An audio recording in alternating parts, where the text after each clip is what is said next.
Survivor Specialist Phil and Alexa are back with our Survivor 44 episode 5 predictions and power rankings. I need to change the title of that. Oopsie.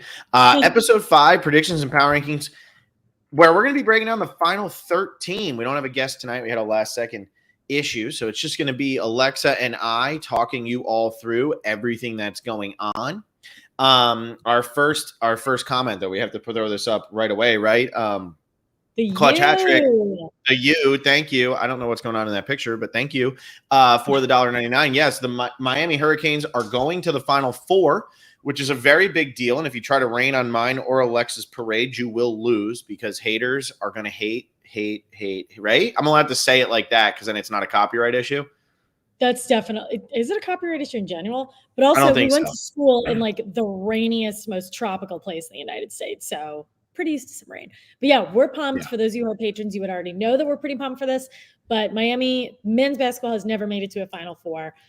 So we're super excited. We will talk about it every opportunity we get. Tune in Saturday night at 8:49 p.m., which is way, way, way past my bedtime. But you know, I'll be there. You're going to have to learn to stay up. But keeping in line with that, for anybody who's $10 or $20 patron, if you're the top 2 tiers, today we published a bracket for our patrons. So even if you become a patron literally just for this, and you go to patreon.com/Survivor Specialist and then leave.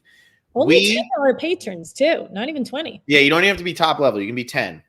We did the aggravation bracket, the Survivor aggravation bracket, where we took the 16 things that we are most aggravated with from Survivor, and we put them in a bracket against each other. And Alexa and I made our own brackets. So we had some similarities, some differences. We each had a similar final in some way. Yeah. But yeah, definitely take a look at that. It's a very fun thing. And it's a nice way for you all to get your frustrations out too, because there's a lot of things to be aggravated about with Survivor right now. And we broke it all down for you, so you don't even have to think. And I want you all to make your own bracket with the bracket we made, though. Yeah, it was definitely a lot of fun. We were saying that March is always our most fun retrospective because we always make a bracket. We've done a showman's bracket, which probably is the best one we've ever done. But this one was a lot of fun, too, because Phil and I, you know, you complain about the things you love because you have very high expectations of the things that you love.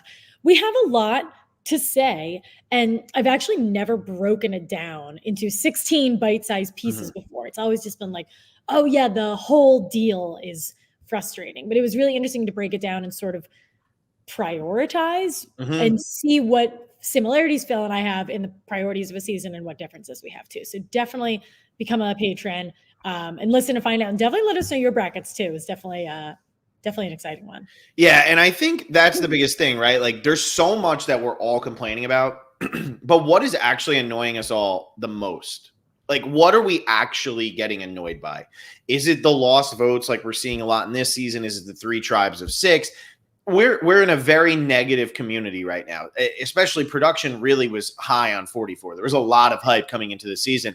Personally, I don't think it's living up to it, and I don't think it's the players' fault. I think a lot of it is players are keeping it afloat. Yeah, I think a lot of it is the fault of these random things that are going on, and it feels like a lot. So that's what I have to say about that, but definitely give it a listen because Alexa and I have to sit there and make tough decisions about if we could only get rid of like one thing, what would you rather them continue moving forward with? And I think number 4 will shock you, you know, like, yeah, exactly. Number 4 will shock you. But we're here to do our predictions and power rankings for episode number 5. And we're kind of getting into it a little bit here, right? We just had Sarah go home. That tribe is now down to Josh, Jam, and Carolyn. I'm going to try to go through what everybody has right now and see if I can do it. Josh no longer has his idol. Carolyn still has her idol. So Carolyn has hers. Jam is him. Josh has nothing because he used his last week. Then we go over to the Tika tribe, right? That was Tika. So we're going to go to Orange. I'm not going to try to know them by name. Orange is Ratu. Ratu, thank you. And we have Brandon with nothing. We have Lauren with an extra vote. We have Matthew with a real idol. We have Carson with a temporary idol. And we have one more player on that tribe whose name I can't remember. Who else is on the tribe? Kane. Kane, thank you. Kane has nothing except a sword, which makes him very happy. Yes. And then you go over to Green, and on Green we have I Danny has a real idol, so that's good. Jamie thinks she has a real idol. It's not real. She doesn't have a real idol, but she thinks it's real. And she was swapped there last week. And then we have Heidi, who has nothing. We have Matt, who thinks he has an idol, doesn't have an idol. And we have Franny. So there you go. I just broke it all down. That's going to do it for tonight. We'll see you all on Wednesday at 9 p.m. Our power rankings are strictly based on who has an idol and who doesn't, but kind of. Kind of. I mean, kind of, right? Kind of. And I don't have an update in terms of the scores right now. I'll do it after this week. It's like stupid because it's like everybody wants to know, but everybody's like around the same right now. Nobody's doing that well. Right, so it's too early for there to be real implications. We're going to be at 12. We'll be a third of the way through the season. I'll do it after this week. Alexa, who's your number one based on everything I just blabbed? Number one is a resounding Carolyn from the Purple Tika tribe. Sure, she has an idol. That definitely contributes to her being at number one.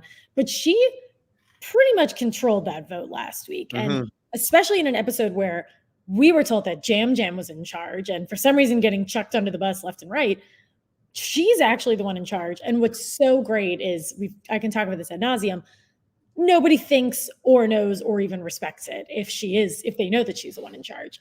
And that's exactly where you want to be. I think they're probably actually fine from a challenge perspective. I do not think they're going to be the ones to lose. Josh and Jam Jam are definitely proving to be really good in challenges. And they're also going to have to sit a lot of people out because they're the smallest one with 3 people. So I think Carolyn's the safest person here. Yeah, I agree with you that Carolyn is the safest person. I also have her at number one because there's no way she goes home. She clearly, I think right now, Josh feels really, really tight with Carolyn. I don't think it's really warranted because it's just the first tribal council that he went to with her. But I do think that he feels really, really, really, really close to her. And Jam Jam and Carolyn, whether or not they're really fighting, we don't know. I know there were secret scenes out about Carolyn and Sarah and how Sarah was not loving. Carolyn and Sarah weren't really getting along well. I don't know why they left that out. I think they wanted to create a little bit more drama with Jam Jam and Carolyn. But Carolyn's sitting pretty with Josh. And then if she does go back with Jam, I don't see Jam Jam and Josh ever working together is really what this comes down to. Absolutely. Plus, she has an idol. I don't see any way in hell that Carolyn goes home here unless she tries to climb the same rock as Matthew and falls off of it. That's pretty much the only way she's going home. Yeah, that's a really good point that Carolyn kind of has to be the swing vote because the two, Jam Jam and Josh, just don't seem like they're going to be working together. I just want to throw this up real quick, too. Leslie's watching from his basement in Nairobi, Kenya. So that makes me Welcome, Leslie. Yeah, that makes me happy. But, yeah. I just don't like, because if you look at that tribe, I don't necessarily think this tribe is going to be safe because even though the other tribes will have to sit people out to get down to 3, that tribe does not have a puzzle person. They have sucked at puzzles throughout, and Carson was their puzzle guy. And Jam Jam hasn't shown anything in the way of being good at the puzzles. Carolyn hasn't shown anything in the way of being good at the puzzles. And Josh was really more good at the balance type thing. But we haven't seen really much with him with the puzzles. So I'm not that confident in this bunch to not go to tribal.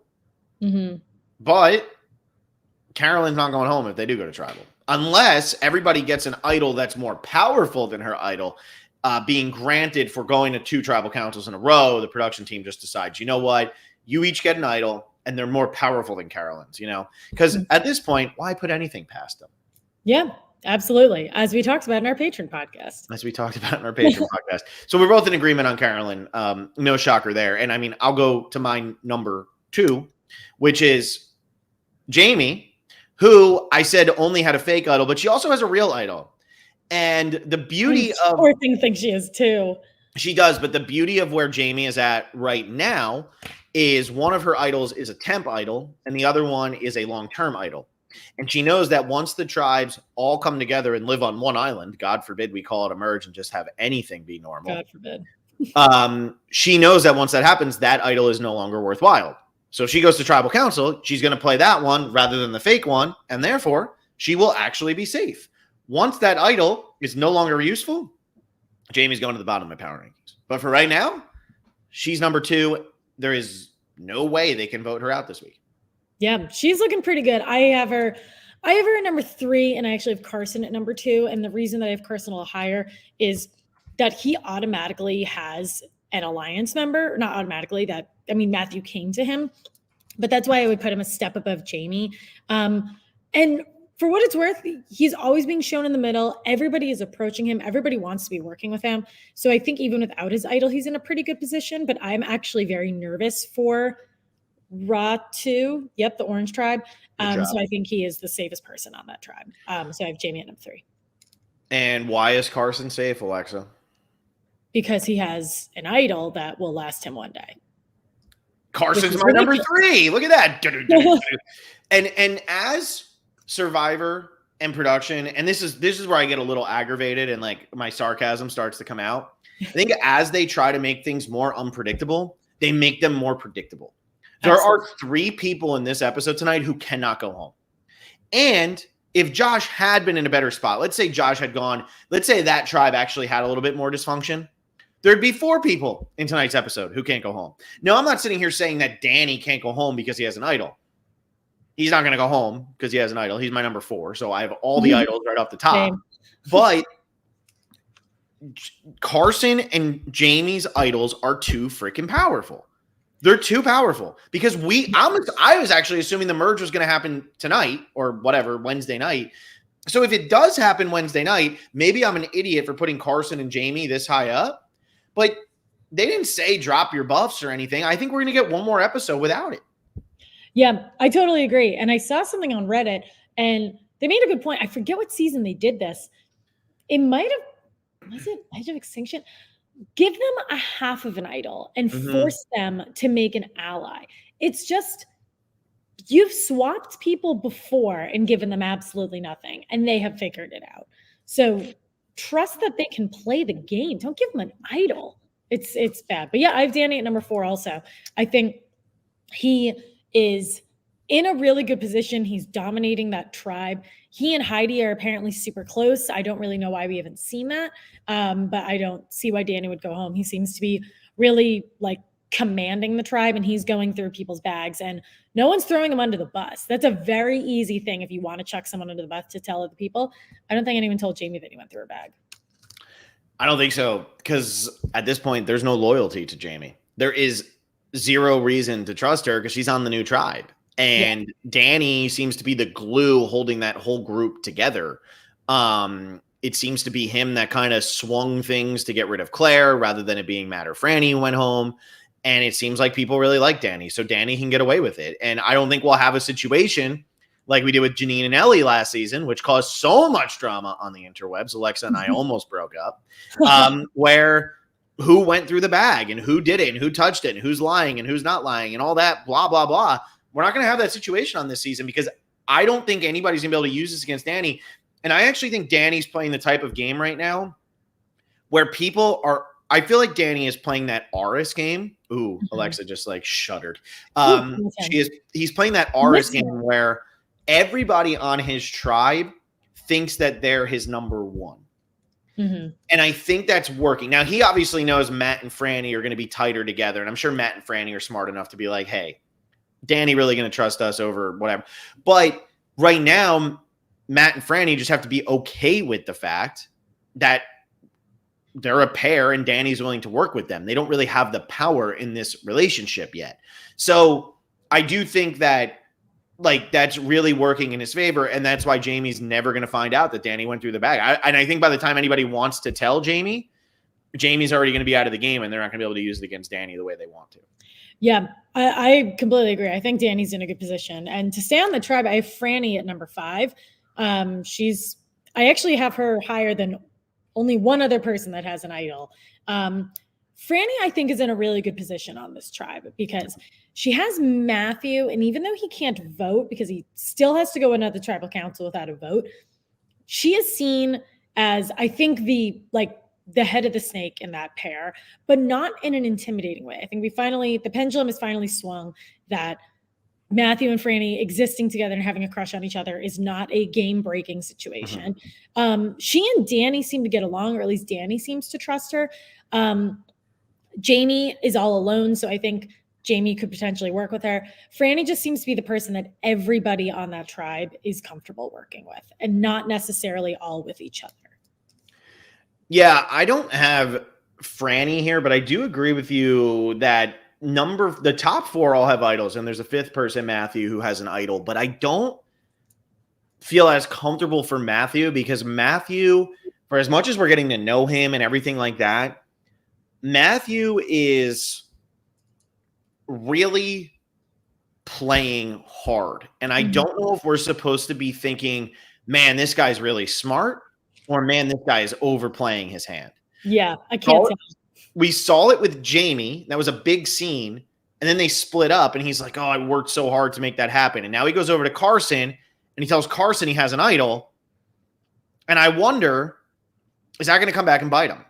And I had said in the last episode, in the recap, I don't think it will, because it's actually a smart move. You put Carson on the spot. If Carson turns around and tells anybody, if he hears it from anybody, he knows Carson's the rat. But I still wonder, is he overplaying his hand? The other thing that really gets me, and why I don't have Matthew in 5, is that next time on Survivor, where they're like replaying him falling and talking about, I wake up in so much pain all the time. Like, is this foreshadowing of Matthew going in some way that's like out of his control? I don't know, but they're really harping on that this season. And maybe it's just a cool underdog story, but they have dwelled on this shoulder so much, and they have given so much content of him saying that. Yeah. That I'm genuinely concerned for him. So that's why I don't have him at 5, even though based on our early logic, it would make sense. And it's fun because you don't have him at 5 either. Yeah, I know every time like I watch a Next Time on Survivor, naturally I should say, oh, well, the opposite's going to happen. That's not always true. And I think for someone like Matthew, like you said, he has been the face of the season, and he has been playing so hard. And I feel like you either love him or don't really understand his end game. It's one way or the other. But we know that this has really been hurting him. And he also, I can't necessarily blame him, because I feel like I would do the same thing. He wasn't medevac. And so they're putting his arm in this fake sling. So he's taking it off a lot. And I'm sure you shouldn't be doing that. So that's probably making it worse. But why wouldn't he? Because they gave him like his own t-shirt as a sling. So I think he's like okay, but I really would not be shocked if he went. Yeah. Yeah. So all that being said, you had Franny at 5. I have Lauren at 5. I do feel as though Lauren might be maybe the quietest player left, despite the fact that she has the extra vote. I feel like on that tribe, I know everybody pretty well, including, so I'm looking at confessional count. She actually has more confessionals than Kane, but I feel like I know Kane's placement in the game better than Lauren's. I feel like really all I know about Lauren is that she has the extra vote. I don't feel like I know anything else about her. I feel like I know a little bit more about Kane. And then obviously, I mean, Brandon had a monster first episode, so that's a lot. And then right now Carson's on that tribe, even though he wasn't there the whole time. And then you have Matthew. So I feel like I know Lauren the least, but I also feel like Lauren's in a pretty good spot. She has the extra vote. There's 5 people on the tribe. I don't think this is a 4-1. Let's vote off Lauren. I think really Brandon is the one who they keep talking about as a possible target. Carson is there, even though Carson has the idol. But if they try to put votes on Carson, Carson gets to choose who goes home. Is he really going to choose Lauren? I don't know. And it seems like Carson and Matthew might have a legitimate thing here. Who are they going to go after? I think it's going to be Kane or Brandon. So I like Lauren's spot, and I'm going to put her at number 5 and take a little bit of a chance here. Yeah, I'm feeling pretty okay about Lauren. I think, not to give myself away, but I think Brandon and Kane are actually in a lot of trouble there. I'm trying to decide if I should do this. I'm going to put Matt at number 6. Matt, who doesn't have a vote and is in a hopeless love Franny and Matt. Every week you put them so much higher than everybody else. I actually didn't even realize that I put them together. But yeah, you know, they're just so they just belong. You had them 4 and 5 last week. You had them 3 and 4 the week before. Wow. Like, you love them. I believe in the showmans. If they're listening, I hope they invite me to their wedding. / I hope I can speak at their wedding and say I believed in them when no one else did. I don't know if what I'm saying is factual, but it probably is. I think to this day, the person who hasn't had a vote has still never gone home. So that is continuing to not be a factor. I think this showmance is continuing to not be a factor. And for what it's worth, Phil, your favorite quality about him is how tall he is. I think his height is probably helping in challenges. I don't necessarily think they're going to go to tribal council again.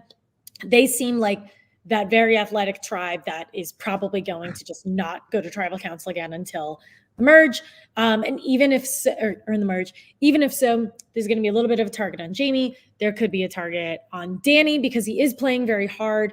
There could be a target on Heidi. She was the swing vote last time. I think that's fine.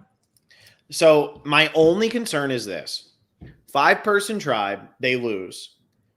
I don't think people realize how hard Danny is playing. I think that's going very under the radar. Yeah, they definitely don't know. They don't know. They don't know he has an idol. They don't know Matt's idol is fake, all that fun, good, happy stuff.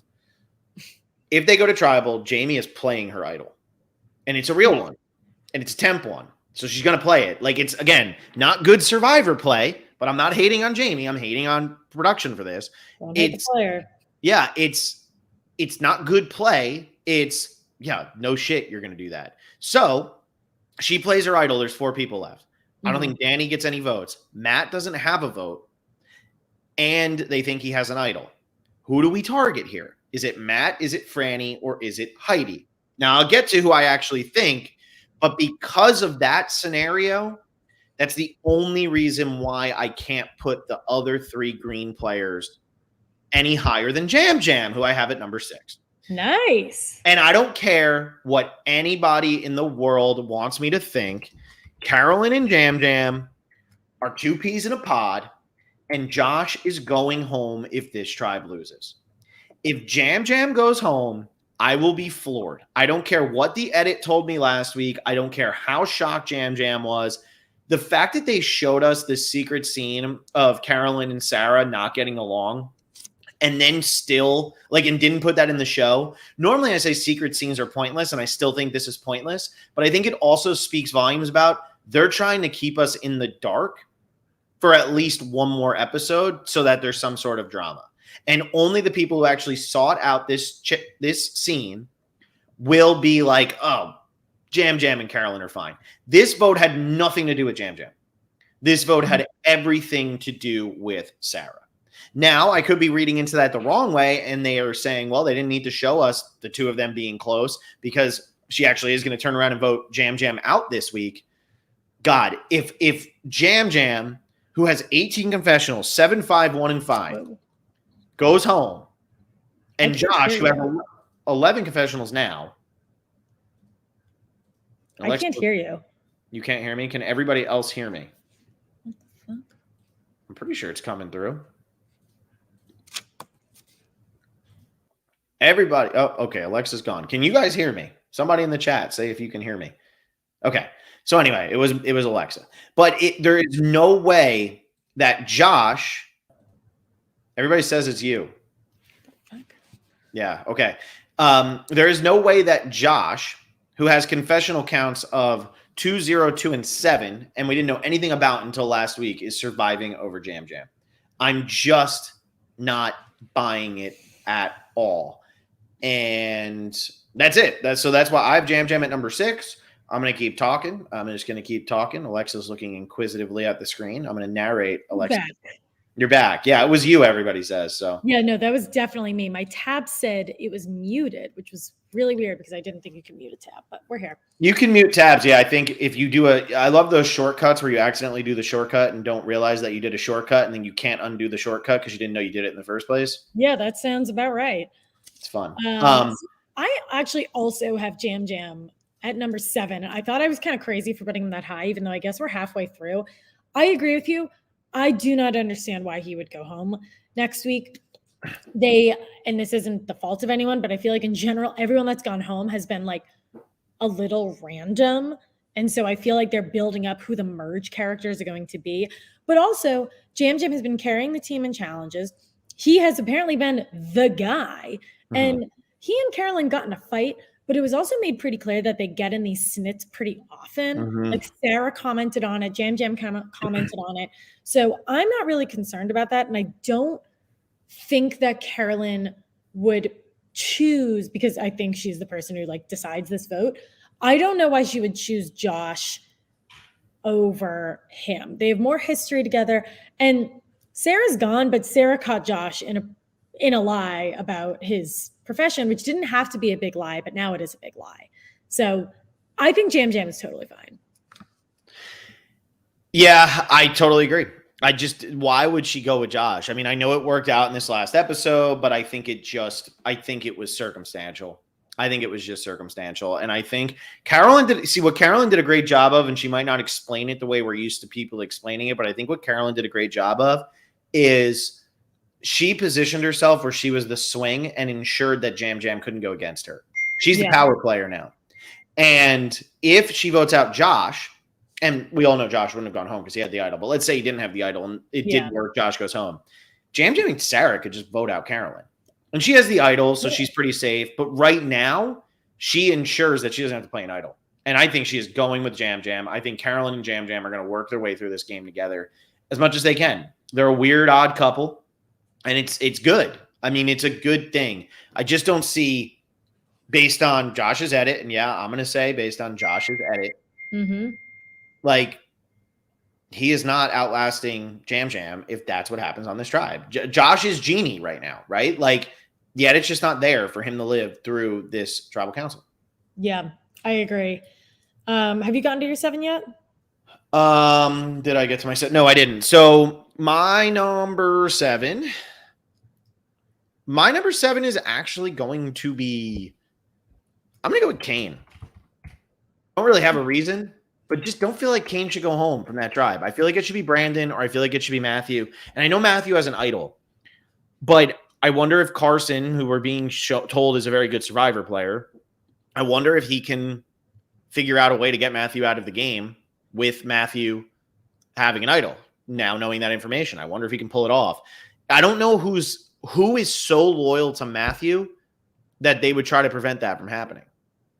Especially if they catch wind that he's lying to them about an idol. I don't know. Yeah.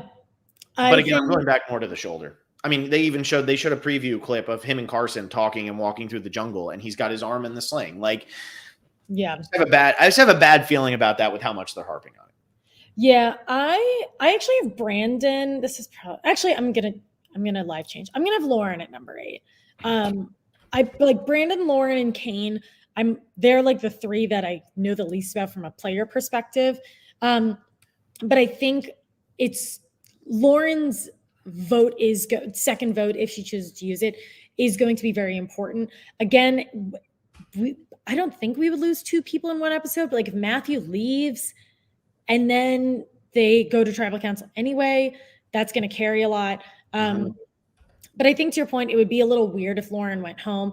And I just think that extra vote is going to really matter at this point. So I'm going to put Lauren a little higher than I expected at number 8. Yeah. Well, my number 8 is going to be the man without a vote, and that's Matt. And my reason for Matt over Franny and over Heidi is because a good position for him. That's not too bad. That's not too bad. No. And I actually think he's a lot safer than Franny and Heidi because they all think he has a real idol. And that's a really good point. Danny can't reveal to everybody that it's not a real idol, because once he does, they're going to say, well, you have the real idol then. We don't trust you. Let's see if we can pull a fast one on you. He has to keep his mouth shut and just let them keep assuming that Matt's idol is real. He can let that information out later in the game, but he can't do it now. If he does it now, he's screwed. So I have Matt at 8. Matt has an idol. Doesn't matter if it's real. Doesn't matter if it's wrong. It's an idol. Yeah, that's a really good point. We're now in the back half and I think any of these people could go home. I know that's like almost half the cast, but it's pretty much anyone who doesn't have an advantage, and Matthew. Yeah, I agree. Which sucks because I hate power ranking this way. But that's the position we've been put in, and we're too good at our jobs to not do it this way. That's right, Phil. Pat me on the back. For my number 9, I am going to put Heidi. We have been told that Heidi and Danny are very close, and we both definitely think pretty highly of Danny's place in this tribe right now. We've seen her manage, if she like even was the swing vote, she kind of wasn't for what it's worth, but we've seen her manage that swing vote position pretty well. I think a lot of times people can get a big head and then they try to take too much control. She was like, I can either try to save Claire or just do what everyone else is doing. And she chose not to make a big stir. She's definitely a huge asset in challenges. I'm just a little nervous for her because I don't know anything about her, and that's sort of who's been going home recently. But I do think she's probably okay because I don't think their tribe's going to go to tribal council. Yeah, which is why I have Franny at number 9. I actually think the person in most danger on that tribe is Heidi. And that's why I haven't said her name yet. But I do think that that tribe is not going to go to tribal, much like you. But I'll put Franny at 9. And my reason for saying Franny is safer than Heidi, even though Danny seems closer with Heidi, is if they think Matt has an idol. They're scared to vote for him because they're worried he plays the idol. If they're also worried he would give the idol to anybody, it's Franny. So that kind of protects Franny for this vote. And I don't think Heidi is super necessary to Danny's game right now. I think he'd be willing to get rid of her because he can kind of fill Jamie into that role if he wants to. So yeah, I think that Heidi absolutely in the worst position on this tribe because of the idol situation with Jamie and because of the fake idol situation with Matt and Franny and the real idol with Danny. I think Heidi's in the worst spot on this tribe. But I also think this tribe is the safest, which is why Heidi is my number 10. Yeah. So you're at 10. So my bottom 4 are 3 people on Raw 2 and Josh. So I'm going to put Matthew as the safest person on Raw 2, or the safest of these final 4. So Matthew, I'm going to put at my number 10. I think there's a 60% chance he leaves. I think he would not get voted out. I think he would get medevaced. And I know you said this, and I should probably rewatch it, but his confessional about his shoulder was like very out of body. It sounded like a weird kind of confessional. I don't really know if he said it in a way that it could have been like when they're taking him away on the boat. That's what he says over like his voiceover. But even if he stays, I think this conversation probably leads to him being a challenge liability and they end up voting him out anyway. Or Carson flips on him because I think Carson really enjoys being that kind of swing vote, throws him under the bus, and then maybe gets him voted out. You know, I feel like the way that they're setting up Matthew, and maybe I'm reading too much into this, but I would not be surprised if Survivor, especially with what happened with Bruce and with Jeff deciding, you know what, we're going to let Bruce play again. I would not be surprised at all if they were already thinking, maybe we're going to have a returning player season for 46. 45, I don't think will be, but maybe 46. And therefore, the editors can kind of build up Matthew a little bit more if he does go home early, because he has had a bit of bad luck with the shoulder, but he's clearly a huge fan. He's clearly good at the game. He clearly knows a lot about what's going on. So maybe we're supposed to really like him, and he's being set up as somebody we're supposed to really like. Maybe not for this season, but for a future season. Now, I'm probably reading way too much into that. But that's always a possibility because Matthew's getting great content. He clearly understands the game, might be the biggest fan out there out of anybody. We're really sympathizing with him. But because of the shoulder, it just feels like he's going to lose, and he's going to lose in a bad way. Yeah. I don't know. And maybe he gets duped, and maybe he doesn't even get medevaced, but maybe they use his shoulder as a reason why they want to vote him out. And because Carson knows he has the idol, Carson says, look, don't tell anybody. Don't tell him that you know he has the idol, but let's vote him out. We can blindside him with the idol in his pocket. Yeah. That's a really good point. I think we're being told and being shown, if Matthew gets evacuated, I'll become a $20 patron after the episode. If that's what it's going to take. Matthew, you better fall off Shamrock for my $20, which is actually 10 because Alexa right out of that game. Ruin that man's dreams so that Phil and I can split $18.50 each or something. Yeah. Yeah. $18.15 between the two of us, to be clear. Yeah. I don't know. I think we're being told that he's very heroic because he's playing really hard and he did the puzzle and everything, or built that puzzle behind his back. But I don't know. I'm nervous for him. So I'm not 100% sure he's going to go home, but I would not be shocked at all. That feels like a preview that isn't a fake out. I do have him at 11. So I have him ahead of Brandon, and then I have Brandon at 13, and unshockingly to anybody, I have Josh I have Brandon at 12, and then I have Josh at 13. Josh at the bottom of my rankings. I think Josh is toast. I think Josh actually had a fun episode last week. Like, it was a good episode. It was fun. It looked good for him. He played an idol. Actually, he played an idol correctly, so we kind of have to mark that down for the fantasy game. Like, he did play an idol correctly, so good for him. That counts. So I think he's playing the game. I just also think that, I don't know, like, how does he survive on that tribe if they lose? And I think they are going to lose. Yeah. I really do think that they're going to lose. But if they don't, I think Brandon goes home. Brandon had a huge first episode. He's had a confessional in each of the last 3. He seems to be somebody that they could all agree, like, we're about to hit the merge. Let's get this guy out of here. And let's vote him out while he has no potential protection. Mm-hmm. Yeah, I'm pretty similar. I'll finish off. I have Kane at 11, Brandon at 12, and same as you, I have Josh at 13. I think Kane and Brandon are sort of the two that we know the least about from a strategic perspective. I have Kane just a tiny bit higher because they might be thinking, oh, it's merge time. Same as you. Let's get rid of the really big guy before the merge. And I think Josh is completely toast. I think I could totally see like a JT and Game Changer situation where Carolyn and Jam like fight a ton just to make Josh feel really comfortable in case he ends up finding something else, and then they end up voting him out anyway. But I do think Ratu will probably be the ones to go to tribal council, but I think Josh is the one who is so clearly unsafe that I still want to put him at the bottom. That you still want to put him at the bottom and hedge that bet. I think that makes a lot of sense. Thank you. So we're pretty similar. We really need some guests because we're pretty aligned here. Yeah, we're too aligned. We need somebody to come in and tell us we're wrong. And we'll have a guest next Monday. We already planned that out. It just didn't work out for tonight. So we'll have that coming up next Monday. But Wednesday night, we'll be back with our typical stuff. But Alexa, hammer home our bracket. Hammer it home.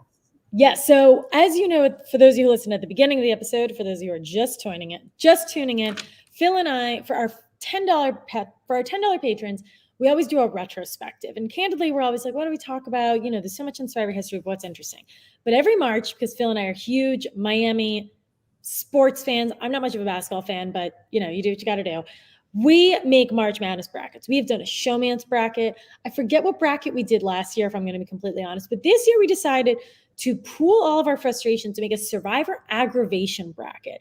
And shockingly or not shockingly, there are 16 aspects of modern day Survivor that we find very aggravating. So what Phil did is he made a bracket, and honestly, some of the matchups weren't even fair. Like, there was a final 4, potentially a final 2 in the first round. Yeah. We had anything from repeating challenges to the new jury format to staying in Fiji. We had them all bracketed up against each other, and Phil and I both filled out our brackets separately and then came together and talked through them. We had a good amount of similarities and a good amount of differences, and we really don't want to spoil anything. But it was a lot of fun, and it was really fun to kind of pinpoint what exactly it is that we think is important in a season and we find very frustrating about Modern Survivor. So give it a listen. Become a $10 patron. If you want to do it just for the month, just listen to that podcast. It's really good. It's one of our longer ones. It's like almost 45 minutes. Tune in. Become a patron, but we're going to try to keep this going. So become a $10 patron, 25, whatever you're into, and stick with it. Phil and I have gotten into a really good groove. We've had our Patreon for like 2 years now. And also, if you're a patron, you get to give us ideas on topics. You can join our Discord server. We have Q&As in there. We have episode live chats in there. You can talk to Phil and I. So make sure to do it. Patreon.com/Survivor Specialists. Yep. And we'll see you on Wednesday. And that's that. We'll see you after the episode on Wednesday. Bye, everybody. Bye.